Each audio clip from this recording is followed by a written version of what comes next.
Hello everyone, welcome back to my YouTube channel. और आज mummy के हाथ का साग खाने को मिलेगा, क्योंकि मम्मी बहुत दिन से सोच रही थी आज बनाएंगे, लेकिन कुछ और बन जाता था खाने में, इसलिए वो बन नहीं पाता था। तो अभी बहुत दिन बाद मम्मी के साथ बैठ के साग की सफाई कर रही हूँ। और आज मैं कबाड़ जो उठाते हैं ना, उनकी छोटी बहन लग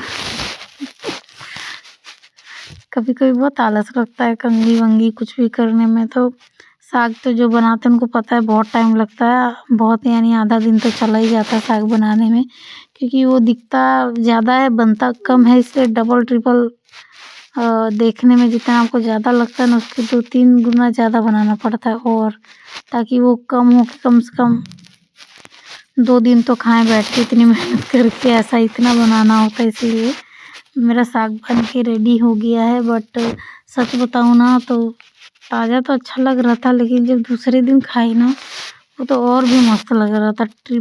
3 गुना ज़्यादा टेस्ट आ रहा था उस साग से। तो दिन साग के थे, खाया पिया मस्त सो गई, ये दिन निकल गया। इस रात को इतनी बारिश हुई, साग खाया इसलिए नहीं पंजाब का मौसम धीरे धीरे चेंज हो रहा है, धीरे नहीं मतलब दिसंबर तक तो महीना पूरा अच्छे से गया। और भी मैं वही सोच रही हूँ कि इतनी बारिश हो रही थी। नेक्स्ट दिन था और हम काम वाम करके रज़ाई के अंदर सो रहे थे। सुबह से ही बारिश मतलब हुई नहीं थी, नाइट में हुई थी। उसके बाद जो दोपहर में बारिश चालू हुई ना, तब इतनी बादल गरजने चालू हो गए और ठंड बढ़ गई थी। मैं और सारे बच्चों को लेके मम्मी के साथ शिवांश सानू मैं सो तो नहीं गए, नींद तो आती नहीं है, लेकिन इन दोनों को लेके हम सोचे ठंड में लोग भागेंगे तो इनको लेके लेट ही जाते हैं। लेकिन लेटना भी बहुत मुश्किल था, कभी ये कुछ बोल रहा है कभी वो कुछ बोल रहा है, बाप रे। शांति से इनको तो नींद आती नहीं बच्चों को, और हमें भी नहीं सोने देते। मैं यहाँ बाहर निकल के देख रही थी बारिश, तो बारिश तो पूरी ज़ोर शोर से हो रही थी। ये बारिश 1 या 2 बजे का टाइम था बारिश होने का, तो मैं बारिश खड़े होकर एंजॉय कर रही थी, क्योंकि ठंड वाली बारिश पूरे मैंने मतलब हन्नू जब हुआ था ना तब तो बर्फ़ गिर रहे थे, लेकिन इस बार नहीं गिरी थी जब तक मैं थी। और वही 7-6 साल के बाद फिर मुझे ये पंजाब में ये बारिश देखने को मिली ठंड के टाइम। दिसंबर निकल गया, लास्ट होते होते बारिश आई है। इतनी बारिश तो थी, बट अगर हवा ना चले तो ठंड नहीं लगती है। और यहाँ देखिए आप, हन्नू को छोड़ने के बाद ऐसी बाहर मैं खेल रही थी। मैं सारे ऐसे घूम रहे थे, तो मैंने मम्मी भी साथ में आई थी, मैंने यही थोड़ी रिकॉर्डिंग की कि देखो लुधियाना में तो नदियाँ बह रही हैं गलियों में, कोई बनाने वाला नहीं है, बस वोट लेने आ जाते हैं लोग। ये हाल है हो रखा है। ये गलियां तो थोड़ी ठीक है, नहीं तो बारिश के टाइम तो ये भी कम नहीं थी जब हम स्कूल जाया करते थे।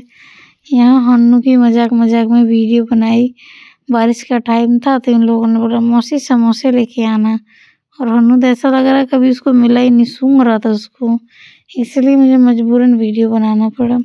यहाँ पे मम्मी से कुछ बात कर रही थी। हाँ, यहाँ पे ना मुझे पैकिंग करनी थी, तो मैंने सोचा हन्नू तो सोने से रहा भाई, वो तो 10-11 बजे से पहले सोएगा नहीं, उसको सुलाने का वेट करूँगी तो मेरा काम जो है वो पेंडिंग हो जाएगा। तो यहाँ पे मैं कुछ सामान रख रही थी, सामान मतलब जो पैकिंग होती है वो सब मैंने कर ली थी रात को। उसके बाद का है, क्योंकि फ़ोन चार्ज में लगा के रखा था और मैंने भूल गई थी कि मुझे रिकॉर्डिंग करनी है, क्योंकि जा रही हूँ। एक तो ऐसी मम्मी 2 दिन से रोना चालू कर दी थी, रोती बहुत है मम्मी, और मैं नहीं चाहती, मुझे किसी के सामने रोना पसंद नहीं है चाहे कुछ भी हो। लेकिन अब तो थोड़ा मतलब मम्मी को देख के उसकी उम्र भी हो गई है ना, तो रोना आ ही जाता है। बट प्रे करती हूँ भाई सब ठीक रहे, मम्मी भी उसकी हेल्थ भी। यहाँ पे ट्रेन में बैठे थे, हमारी ऊपर वाली सीट थी, और बैठने के साथ ही हन्नू की मस्ती चालू। हन्नू बोल रहा है हेलो दोस्तों, welcome back to my YouTube channel. मैं बोल रही उसको चुप रहे, बट मानता ही नहीं है, फिर भी अपना गाना सुना रहा था। ये देखो फ़ोन उसके हाथ में ही, इसीलिए मैं कहूँ ऐसे रिकॉर्डिंग क्यों हो रखी है।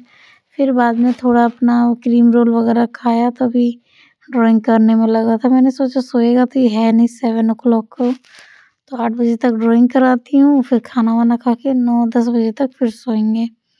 तो हन्नू ड्राइंग करते-करते थक गया, कुछ ड्राइंग किया भी उसने, सेम चीज़ बनाता रहता है। उसके बाद मैं चली गई सोने, क्योंकि पूरा सुबह से ही सामान पैक करना, ये करना, वो करना बहुत लगा हुआ था। तो मैं पर्दा सेकंड एसी में भी एक फ़ायदा होता है कि पर्दे मिलते हैं तो वो लगा लो। यहाँ पे मेरी जो ट्रेन थी ना वो 5 ओ क्लॉक मॉर्निंग में थी, बट वो 1.5 घंटा लेट थी और शायद ये ना 11 बजे ना 1.5 घंटे पता नहीं कौन-सी जगह पे और ट्रेन खड़ी रही 1.5 घंटे तक। मेरी ऊपर वाली सीट थी इसलिए कन्फर्म तो नहीं पता, लेकिन मेरी नींद खुली थी तो मैंने देखा था। मेरे हस्बैंड ने पूछा कि एक बार अगल-बगल पूछ लो कौन-सा स्टेशन आया, लेकिन वही मैं देख रही थी अंधेरे में सभी ने पर्दे लगा के सोया हुआ है तो कहाँ पूछूँगी कौन-सा स्टेशन है। तो फिर मैं सोई, फिर सुबह 6:30 बजे इन्होंने कॉल किया, भई बरेली आने वाला है 10-15 मिनट में। तो हन्नू को उठाई, उठ ही नहीं रहा था। फिर मैंने बोला, "Hannu Bareilly." Oh my God! Hannu कह रहा है पता नहीं क्या बोलता है, "ओ भाई साहब बरेली आ गया।" वो मुझे पीछे छोड़ दिया, वो अपने पापा के साथ घूम रहा है आगे-आगे। तब तो मैं किसी अभी काम की नहीं हुई, उसको मुझे मेरे साथ इंटरेस्ट ही नहीं अभी उसके पापा मिल गए बस छुट्टी। मैं सोच रही थी चलो अच्छी बात है छुट्टी में थोड़ी रिकॉर्डिंग तो कर लूँ अपने व्लॉग्स के लिए, तो व्लॉग बनाने के लिए रिकॉर्ड कर रही थी। और ये नया जगह है तो अच्छा है कि पास में पता चल गया कि बाहर ऑटो मिल जाएगी, तो हमने यहाँ से बीच में शॉर्टकट लिया और बस थोड़ा-सा आगे आके ये ऑटो वाला ही हमारा सामान उठा के लेके चलने लग गया। तो कुछ सेटिंग वगैरह की, मतलब वही बार्गेन कितना किराया लोगे ये वो जो भी था। और मैं तो यहाँ शूट करने में बिज़ी थी, इसको देखो। अभी मम्मी को भूल गया, मम्मी पकड़ रही तो भी देखो सारे दाँत इसके चूहे ले गए हैं अन्नू के। यहाँ पे ज़्यादा ढूँढना नहीं पड़ा, जैसे हम स्टेशन के बाहर आए हमें ऑटो वाला भी मिल गया और सुबह 5 नहीं 7 ओ क्लॉक हो रहा होगा। बहुत ठंड लग रही थी, मुझे तो लग रहा था कि लुधियाना से भी खतरनाक ठंड है इधर। लेकिन इतनी सुबह तो कहीं पे भी अगर हम ऐसे खुले ऑटो में बैठेंगे, कान वान खुले लगे तो ठंड क्या एकदम मकड़ ही जाएंगे ठंड से। तो वही हाल था। उसके बाद घर पे आई तो मुझे उतनी ठंड नहीं लगी जितनी मुझे लुधियाने में लग रही थी सच में। पूरा दिन भर ठंड नहीं लगा, लेकिन नाइट में थोड़ी बहुत ठंड लगने लग गई है यहाँ बरेली में भी। काफ़ी नहीं 10 साल बाद ठंड में भी मैं रहना चालू की हूँ। जहाँ तक हो सके सारा मैंने अरेंजमेंट कर ली कि ठंड कम लगे। नहीं तो बहुत ठंड लगती है। पहले तो मम्मी के घर पे थी तो मेरी उँगलियाँ सूज जाती थी, वो मोटी-मोटी हो जाती थी ठंड की वजह से। तो अभी देखिए कैसा होता है इस बार ठंड। मेरी पहली ठंड है 10 साल बाद। उँगलियाँ ना सूजे तो ठीक है भाई, नहीं तो बहुत बुरा हाल हो जाता है। यहाँ पे मैं और हन्नू ऑटो में बरेली देखते हुए घर जा रहे थे। हाँ, आगे-आगे मेरे हस्बैंड थे स्कूटी से, ताकि जो ऑटो वाला है उसको भी एड्रेस पता चले। उतना कुछ ख़ास हमें मुझे तो नहीं पता, उनका भी नहीं पता, वो भी 1 मंथ से रह रहे हैं बरेली में। तो देखते हैं धीरे। वो ऑटो वाला मुझे बोल रहा है आपको नहीं पता है? मैं बोली भैया मैं अभी आ रही हूँ। अभी शिफ्ट हुई हूँ। मेरे हस्बैंड को पता है लेकिन फिर भी वो शायद एक्सप्लेन नहीं कर पा रहे, इसलिए आप उनको फॉलो करो, जहाँ जाना है हमें पता चल जाएगा, चले ही जाएंगे। तो ये करते-करते बीच में मम्मी का भी कॉल आया था ट्रेन में ही, तो मैं उनसे भी बात कर रही थी। मम्मी बोली कि हाँ, कॉल किया था मैंने कि उठ जाओ, सुबह-सुबह तुम पहुँचने वाली हो, कहीं सोई ना रह जाओ। उसके बाद जब मैं यहाँ जाती हूँ मम्मी इतनी तारीफ़ करती है ना मेरी कि पूछो मत। मेरी बेटी वहाँ रहती थी तो बहुत हँसती थी और अच्छा लगता है। माँ-बाप के लिए ना हम चाहें जितने भी बड़े हो जाएँ, उनके लिए बच्चे ही रहेंगे, एकदम बच्चे। जो जिनको दुनियादारी कुछ पता नहीं होती है, वो लोग ऐसे ही समझते हैं हमें। तो ऐसे ही मम्मी के साथ थोड़ा मज़ाक करती थी ताकि वो हँसे, थोड़ा हँसे। जोक सुनाती थी तो हँसती थी। कई बार तो मम्मी बोल देती थी कि तू नहीं थी तो जो किराए पे हमारे घर में रहते थे औरतें, वो बोल देती थी आपको हमने कभी हँसते हुए नहीं देखा ये वो। मैं बोली ठीक है, अब 1 महीना रह रही हूँ तो मम्मी को खूब इतना तो कर ही सकती हूँ, हँसा के जाऊँ।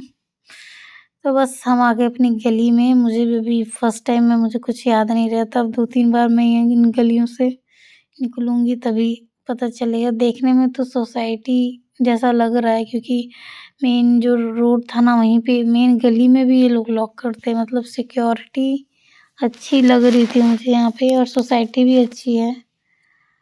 देखते हैं आगे रह के कैसा लगता है। अभी सीधी गली के लास्ट में है मेरा घर, तो नई जगह, एक्सपेक्टेशन रियलिटी देखेंगे। बट ये खास अच्छी चीज़ें लगी ना हमारी जगह। अच्छा यहाँ पे अच्छा लगा कि सबके दरवाजे पे कड़ी पत्ता है, तो आते जाते मुझे वो भी लेना है। लगाने तो नहीं वाली, क्योंकि जब घर चेंज करो ना तो बहुत दुख होता है अपने पौधों को इधर उधर दे के आना या फिर छोड़ के आना। तो फाइनली अपने डेस्टिनेशन पे पहुंच गए हम। हाँ। और यहाँ से हमारा काम चालू। हमें ऊपर जाना है और अपना रूम ढूंढना है। आगे तुम ही कंटिन्यू करो, बोलो क्या। यहाँ पे 2-3 दरवाजे थे, मैं कंफ्यूज थी जाना कहाँ है, क्योंकि हाँ। वो नीचे ऑटो वाले को किराया वगैरह दे रहे थे, और उन्होंने बोला अपना बैग ले लो जो भी हल्का है, फिर चलो।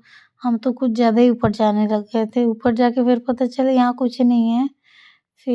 फिर मैं उतर रही थी तो दरवाज़ा गलती से भाई साहब का लॉक हो गया, तो वो बाहर निकल के कह रहे क्या हुआ? मैं बोली कुछ नहीं, नई शिफ्ट में तो पता नहीं किधर से जाना है। तो वो भी कुछ मुझे बोलने ही वाला था शायद, तब तक ये आ गए, तो फिर उनके साथ हम घर में आ गए। और ये देखो मेरे नए घोंसले का हुलिया, मतलब हम चिड़िया, और ये हमारा घर घोंसला। कब इसको छोड़ के वापस कहीं और चले जाएं पता नहीं। उफ, इसको भी अब आदत लगाने में बहुत टाइम लगेगा।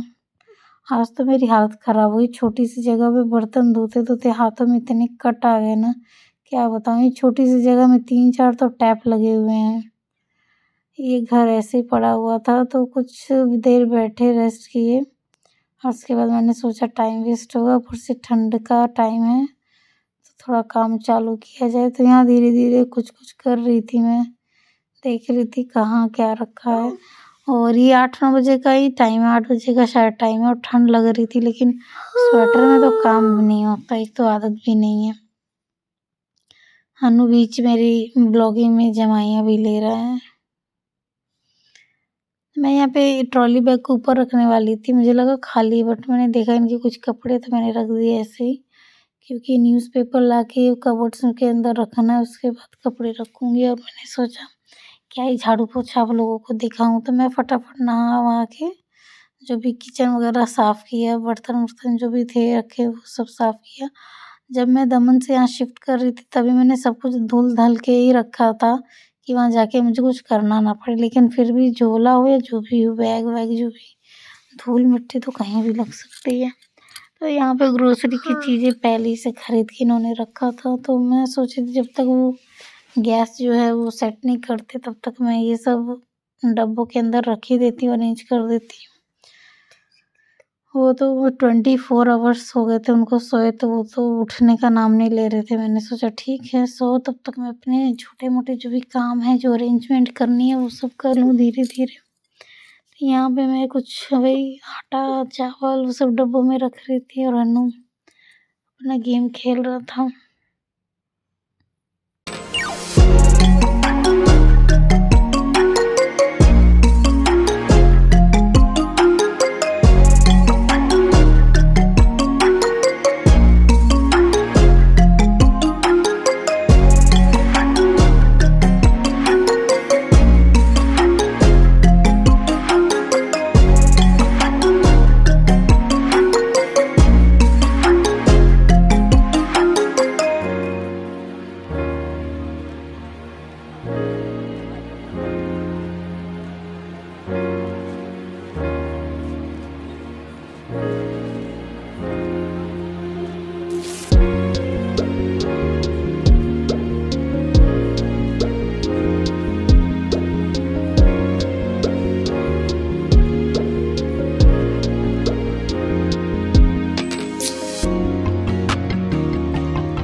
यहाँ पे मैंने जो फ्रिज के जो भी होते हैं पार्ट्स उनको वॉश करके रखा हुआ था। वहाँ से भी लाने के टाइम मैंने वॉश किया हुआ था, लेकिन अब थोड़ी बहुत धूल भी लग गई थी और मैंने सोचा भी रख ही देते हैं। तो धुल-धुल के मैंने रखा था, बस अरेंज करना था और ये लोग गए थे सब्जियाँ लाने। तब तक मैंने बाकी के काम कर लिए। उस टाइम मैं मम्मी से बात कर रही थी, इसलिए शूट नहीं कर पाई। अभी वहाँ पे रह के आई हूँ ना, तो अभी यहाँ पे दिल नहीं लग रहा है। लग रहा है। अच्छा, मेरे बेटे का लग रहा है, भाई मेरा दिल नहीं लग रहा था। मम्मी से बात कर रही थी और कुछ-कुछ काम किया, तब तक ये दोनों भी सब्जियाँ लेके आ गए और यहाँ पे मैं अरेंज करने लग गई थी फटाफट, क्योंकि टमाटर वगैरह थे जो अंदर से उन्होंने बोला ख़राब हो जाएंगे, तो फटाफट उसको रख दो, तो इसे मैं रख रही थी।